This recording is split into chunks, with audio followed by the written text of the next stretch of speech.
Hi மக்களே, வேலைக்கு போயிட்டு வந்தாச்சு. பயங்கரமாக பசி எடுக்குதுங்க. சரி ஓகே, நம்ம யாருன்னே தெரியாது, அவங்க மேரேஜில் போயிட்டு சாப்பிட்டு வரப்போகிறோம். அதுதான் இந்த வீடியோ ஃபுல்லாக பார்க்க போகிறீங்க. என் பக்கத்துலேயே ஒரு கல்யாண மண்டபம் இருக்குது. என்ன மண்டபம்னா நல்லா இருக்குது.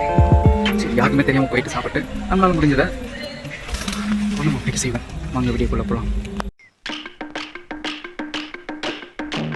பொண்ணு மாப்பிள்ளை பேர் வந்து அபிஷேக் ஐஷக். Wow nice.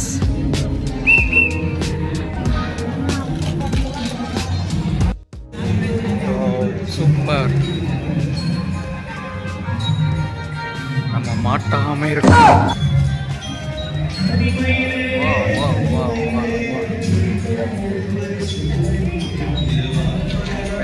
நல்லா தான் இருக்கு, பயங்கரமா இருக்கு.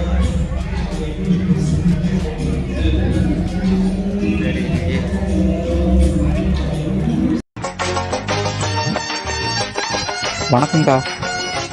வணக்கம். எத்தனை தடவை தான் வணக்கம் சொல்லுவீங்க? வணக்கம் வணக்கம் சொல்கிறேன்ல. என்னடா இது, சோறு எங்க போடுறாங்கன்னு தெரியலையே. ஏங்க சாப்பாடு எங்க போடுறாங்கன்னு தெரியுமா? உங்களுக்காச்சும் சோறு எங்க போடுறாங்கன்னு தெரியுமா? ஐயோ, 6 வேளை சோறு சொன்னாலும் மேற்கொண்டு நொறுக்கு திணி வேற திங்கிற குடும்பம்னா நாங்க. என் சொத்துல மண்ணடி போறீங்களா? என் பசியோட மாமலாம் உங்களை விடாது. என்னடா இது நமக்கு வந்த சோதனை? ரொம்ப நேரமா சுத்தி இந்த மண்டபத்தையே சுத்தி வரேன். சாப்பாடு போடுற இடத்த கண்டுபிடிக்க முடியலையே. இதுதாங்க என்ட்ரன்ஸு. இங்கேருந்து அப்படியே உள்ள போயிட்டு நம்ம மேலே இருக்கும், அப்படின்னா சைடில் இருக்கும். எங்கே சாப்பாடு போகிறாங்கன்னு தெரியல. ஆனால் டிஜே எல்லாம் சூப்பராக செட் பண்ணி வச்சுக்கிறாங்க. ஆனால் இன்னும் பொண்ணு மாப்பிள்ளையை பார்க்க முடியல.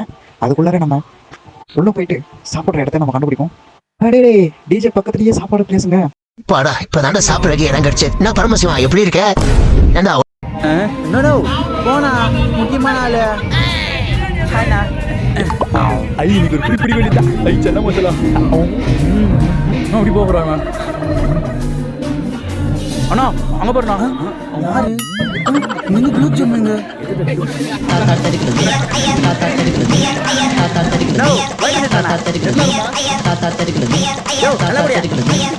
அப்போ நல்லா ஊத்துனா அப்பனா இவன் இவ்வளவு உரிமையா சாப்பிடுறான். ஒருவேளை பொண்ணு மாப்பிள்ளைக்கு ஃப்ரெண்டா இருப்பானோ? நம்மளே கேட்ட வேண்டியதுதான். தல நீ பொண்ணு வீடா? அப்ப மாப்பிள்ளை வீடா? அப்ப மாப்பிள்ளை வீடும் இல்ல பொண்ணு வீடும் இல்ல. அப்ப யார் வீடு? இந்த கல்யாண மண்டபம் இருக்குல்ல, ஆமா, அதுக்கு எதிர் வீடு. அப்ப நீ ஊசி சோடா? சரி வந்துட்டோம். நான் போயிட்டு ஒரு போட்டோ எடுத்துலாம். உள்ள போயிட்டு போட்டோ எடுத்துட்டு வந்தா ரெடி ஜூட் விட்டா கைக்குள்ள வண்டியை வீட்டுக்கு. 100 வருஷம் இந்த மாப்பிள்ளையும் பொண்ணுந்தான் பேரு விளங்க இங்கு வாழணும்.